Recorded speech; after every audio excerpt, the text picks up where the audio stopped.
Welcome back. हमारे chief election commissioner Sikandar Sultan Raja मुल्क में जिस किस्म का आइनी बहरान है उसकी परवाह किए बगैर बैरून मुल्क दौरों पर जा रहे हैं। आज की खबर यह है कि उज़्बेकिस्तान में जो इंतखाबात हो रहे हैं उस इंतखाबी अमल के अंदर वो बतौर मुबस्सर उज़्बेकिस्तान में मौजूद हैं। ये तो शुक्र है कि वो बतौर मुबस्सर गए हैं, वरना वो अगर वहाँ पे इलेक्शन करा रहे होते तो फिर उज़्बेकिस्तान में क्या होता ये तो अब कोई भी गैस कर सकता है। मगर साकिब बशीर साहब, यहाँ पे स्पीकर कौमी असम्बली कह रहे हैं कि हम सुप्रीम कोर्ट के फैसले पे उस वक्त तक अमल नहीं करेंगे जब तक जो इलेक्शन कमीशन है हमारा वो कोई रूलिंग ना दे दे मखसूस नशस्तों के हवाले से दिए गए सुप्रीम कोर्ट के फैसले से मुतल्लिक। तो ख़ुद जो है चीफ इलेक्शन कमिश्नर यहाँ पे मौजूद नहीं है। तो आपको क्या लगता है ये क्या तरजीहात हैं हमारे इलेक्शन कमीशन की, हमारे आइनी इदारे की एक की कि मुल्क में एक तौर पे बहरान आया हुआ है और हमारे चीफ इलेक्शन कमिश्नर साहब सैरों पे निकले हुए हैं मुबस्सर के तौर पर? एक तो जो 8 फरवरी इलेक्शंस हुए थे उस पर आप देखें कि जो आलमी सतह पे मुख्तलिफ जो तंजीमों की रिपोर्ट्स भी आई थी, फिर इंटरनली यहाँ पे पाकिस्तान के अंदर भी जिस तरह रिपोर्ट्स आई, बहुत सीरियस नोयत के एलिगेशंस थे और अभी भी हैं। बजाय इसके कि उनको जो इलेक्शन ट्रिब्यूनल्स थे वहाँ पे एक्टिव करके उनको फ़ाल करके उस तरह उनको किसी लॉजिकल एंड तक पहुँचाया जाता, वो जो है वो उज़्बेकिस्तान जो है वो वहाँ अपनी इनपुट देने गए हैं। तो दूसरी तरफ आप देखें कि सुप्रीम कोर्ट के फैसले को जो है वो 3.5 माह हो गए, 12 जुलाई से लेकर आज तक। इलेक्शन कमीशन जो है वो आज मीटिंग हो रही है, कल मीटिंग हो रही है, परसों मीटिंग हो रही है, हम देख रहे हैं, सोच रहे हैं। कभी एक वजाहत मांगी, कभी दूसरी वजाहत मांगी, कभी जी वो आ गया है इलेक्शन एक्ट में तरमीम आ गई है तो हम अब क्या करें। तो हर चीज़ क्लियर भी हो गई, तो इसके बावजूद इलेक्शन कमीशन अमल नहीं कर रहा। तो मेरा ये ख्याल है कि ये तो एक प्रेसिडेंट जो है वो बड़ी खौफनाक है कि आइंदा से फिर ठीक है इलेक्शन कमीशन जो मर्जी करे, जब मर्जी करे, जैसा मर्जी इलेक्शन हो जाए, और आइंदा से ये तो एक कॉन्सेप्ट ही ख़त्म हो जाएगा कि पब्लिक के वोट से पार्लियामान में लोग आएंगे। ये कॉन्सेप्ट मतलब उस पर सवालिया निशान आ जाएगा बिल्कुल बड़े लेवल पे। लेकिन अब ये देखें ना तरजीहात क्या है हमारे इलेक्शन कमीशन की कि चीफ इलेक्शन कमिश्नर साहब मुल्क में नहीं है और यहाँ पे एक किस्म की आग लगी है, सियासी बहरान है, सुप्रीम कोर्ट के फैसले पे अमल नहीं हो रहा जैसा कि आपने कहा है। नहीं पचौता साहब, ये तो चले इलेक्शन कमीशन के जो मामलात हैं वो अपनी जगह, मगर आपके रहनुमाओं जो पीटीआई के रहनुमा हैं उनके दरमियान भी सुना है आपके लीडर इमरान खान ने कोई सुलह सफाई करा दी है। ये झगड़ा क्या था और सलमान अकरम राजा और फैसल चौधरी साहब के बीच ये मामला क्या था? देखिए, दो भाइयों के अंदर भी इख्तलाफ हो सकता है मतीउल्लाह साहब, और ये हमारा इंटरनल इशू था जिस की वजह से ये थोड़ा आपस में हो गया। लेकिन वो आज खान साहब ने जो है वो उस मामले को खत्म करवा दिया है, तो लिहाजा अल्लाह ताला करम करेगा, आगे बढ़ेंगे। जहां तक तो साहब खान साहब ने अगर फैसल चौधरी और सलमान राजा दो भाइयों के बीच इख्तलाफात ख़त्म करवा दिए हैं तो अपने इख्तलाफात खुद क्यों नहीं वो ख़त्म कर पा रहे, अपने जो इख्तलाफात हैं इस्टेब्लिशमेंट से या नवाज शरीफ से? नहीं, नवाज शरीफ साहब से तो जो मसला है या बिलावल से या बाकी हैं जमातों से तो जो मसला है वो तो मसला असूलों का है ना। एक तरफ करप्शन की दास्तान है, इस्टेब्लिशमेंट से तो कोई मसला नहीं है ना, बैठे हैं, और एक तरफ इस्टेब्लिशमेंट से तो कोई मसला नहीं है ना। नहीं, देखिए एस्टेब्लिशमेंट की जहां पर बात है, एस्टेब्लिशमेंट की खान साहब ने हमेशा कहा कि उन्हें अपने आइन और कानून को देखते हुए उस दायरा इख्तियार के अंदर रहना चाहिए। अब बात है उनके साथ करने की तो वो भी इसी तक है, क्योंकि बिल्कुल सही है। नहीं पचौता साहब, आपकी बात करने होगी है। कादर मंदोखेल साहब, नवाज शरीफ साहब ने आज लंदन से मजीद आगे अमेरिका चले गए, तो उन्होंने जाते जाते एक सहाफ़ी ने पूछा कि आप वज़ीर-ए-आज़म बनने गए थे, तो नवाज शरीफ साहब ने कहा कि मेरे अमेरिका जाने से पहले ये सवाल करना ज़रूरी था। तो आप क्या कहेंगे नवाज शरीफ साहब के अमेरिका रवानगी और इस सवाल का जो उन्होंने जवाब दिया है? मेरा ख्याल हर पाकिस्तान के ज़हन में ये सवाल है कि अमेरिका ये सब कुछ कर रही है, इसी वजह से पीटीआई ने लॉबिंग करके वहाँ सेनेटरों को पैसे दे के या लॉबिंग के जरिए अमेरिकन और इसराइली जो सेनेटर है उनको या इंडियन सेनेट सपोर्टर्स जो है उनको खतूत के जरिए करे। मेरे ख्याल में मंदोखेल साहब, क्या आपकी पीपल्स पार्टी ने या नून लीग ने कभी अमेरिका में लॉबिस्ट को हायर नहीं किया? लॉबीज को? आप बता दे पीपल्स पार्टी ने कभी किया है? पीपल्स पार्टी ने कभी भी, पीपल्स पार्टी की हमेशा जुडिशरी खिलाफ रही है, हमेशा मीडिया खिलाफ रही है, आप भी गवाह है, उसके बावजूद हम बैठे। बेनजीर भुट्टो के दौर में क्या लॉबीज फर्म आयद नहीं होती रही? पहले दौर में, दूसरे दौर में की बात पे जो ना वो इनकार नहीं किया है, यानी अपने आप को जमहूरी पार्टी कहते हुए ये जो ना फौजी अदालत पसंद नहीं है मगर फौजी मुज़ाकरात पसंद है, सिविलियन से बात नहीं कर रही है मगर सिविलियन अदालत पसंद है, ये तो आप खुद देख ले। अच्छा, नवाज शरीफ साहब के अमेरिका जाने पे आपको तो कोई एतराज नहीं है ना? जी, हम कौन होता है एतराज करने वाला? वो खुद मुख्तार है, जहां मर्जी जाए।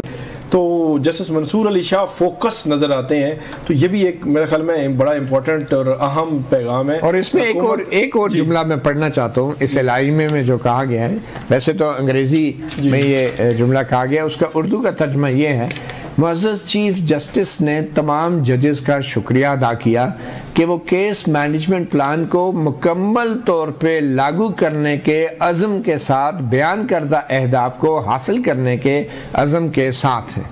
अच्छा, अंग्रेजी में इसको कहें कि honourable chief justice thanked all the जजेस for their resolve to implement the case management plan in full with a commitment to achieve the outline targets.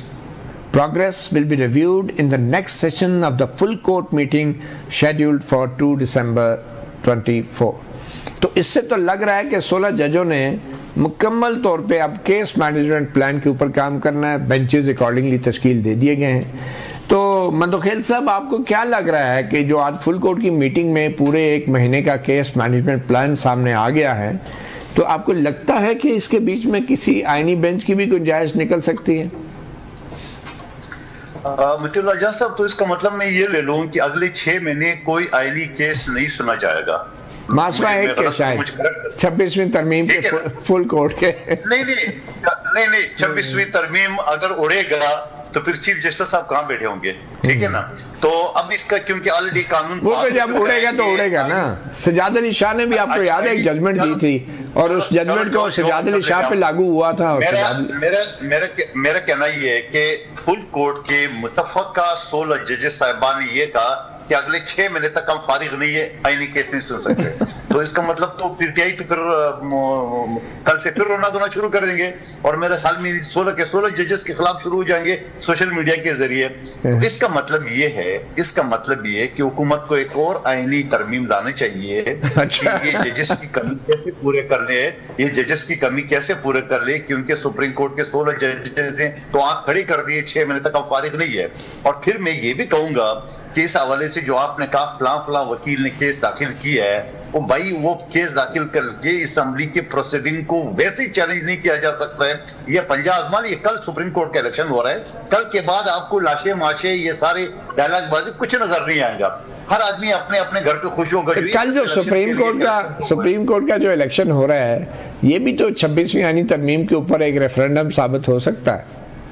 आप मानते इस बात को? आपको पता है सुप्रीम कोर्ट का जो इलेक्शन है वो एक गैर सियासी होता है, यानी लोगों की मुख्तलिफ सियासी से ताल्लुक तो होता है, आप तो बेहतर जानते हैं। तो वो तो गैर सियासी होता है। अब मैं हूं, मैं कुछ वोट जो ना एक ग्रुप को दूंगा, कुछ वोट दूसरे ग्रुप को दूंगा, इससे अपनी जाती दोस्ती की बिना पे। तो ऐसा तो नहीं है कि मतलब आप ये कह रहे हैं कि जो सुप्रीम कोर्ट के वकील हैं वो कोई सियासी नजरियात नहीं रखते, कोई असूलों की बात नहीं होती, ये जाती दोस्ती तलकदारी पे वोट डालते हैं सुप्रीम कोर्ट के वकील, आप ये कह रहे हैं?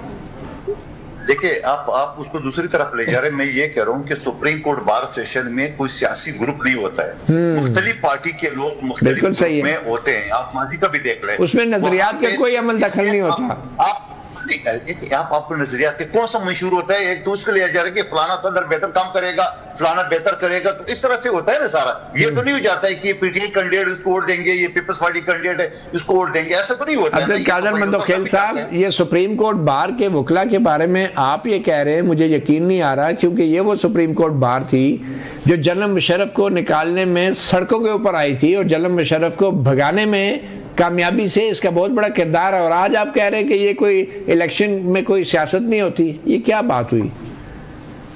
अगर आप माजी का हवाला दे रहे तो उस वक्त पीपल्स पार्टी लीड कर रही थी एतजाज साहब, और उसको बहाल करने वाला भी पीपल्स पार्टी का वजीर आजम तो यूसुफ राजा गिलानी बड़ी मुश्किल से बहाल किया था। जरदारी साहब बड़ी मुश्किल से माने थे। आप मेरी बात को कहीं और ले जा रहे हो। मैं सिर्फ आपको ये कह रहा हूं कि भारत सेशन में सियासी ग्रुप नहीं होते, जैसा आमतौर पे हम सियासी टिकट पे लड़ते हैं, वहां सुप्रीम कोर्ट में ऐसा कोई चीज नहीं, इवन कि हाई कोर्ट में भी नहीं होता है। अच्छा। वो इंडिपेंडेंट होता है, हर आदमी की अपनी आजाद राय होता है, जो कैंडिडेट बेहतर होते हैं लोग ज्यादा उधर जाता है। ये नहीं होता आपके ख्याल में मंदोखेल साहब, अगर मैं आपसे पूछूं तो बतौर सुप्रीम कोर्ट बार के इलेक्शन के वोटर के आप किस बुनियाद पे वोट देंगे? मैं इस बुनियाद पे वोट दूंगा जो मुझे कैंडिडेट बेहतर लगे कि मैं उसी मसलन क्या कैंडिडेट में आप क्या देखते हैं वोट देने के लिए? एक कैंडिडेट आपको नाम बता दूं, नदीम कुरैशी एडवोकेट है सिंध सीट पे सुप्रीम कोर्ट में, उसको वोट दूंगा। क्यों देंगे? क्या वजह क्या है? वजह मुझे बेहतर वकील नजर आ रहा है। अच्छा, वकील बेहतर है। आपकी कोई दोस्ती आ रही है? कोई नहीं, उसके ये होता है ना मतीउल्लाह जान साहब, आपकी जर्नलिस्ट का अलग इलेक्शन होता है, हमारा इलेक्शन इसमें होता है कौन वकील वकला की वेलफेयर के लिए ज्यादा काम कर सकता है। ठीक है, वेलफेयर के लिए सुप्रीम कोर्ट की एक सोसाइटी इस्लामाबाद में सेक्टर 17 में वो पिछले कई साल से हम देखते रहे, बस अब हो गया। चलें, ठीक है। मतलब ये प्लाटो, आप कह रहे हैं कि ये वकील जो है ना, आप ये कह रहे हैं कि ये जो वकील है ये प्लाटो श्लाटो और वेलफेयर की वजह से वोट देते हैं, असूल नजरियात कोई नहीं होते। आप ये कह रहे हैं आपको जितना मर्जी घुमा लो। वैसे बात सुनो, हमारी तो ख्वाहिश है, हमारी नहीं बल्कि बहुत सारे लोगों की ख्वाहिश है कि मतीउल्लाह जान साहब जो है वो आईनी बेंच का सरबराह बन जाए। चले, बड़ी मेहरबानी आपकी, काश कि आप जुडिशल कमीशन के मेंबर हो जाएं। नहीं पंजोता साहब, नहीं पंजोता साहब, आपको क्या लग रहा है कि ये आईनी बेंच आपको बनते नजर आ रहे हैं?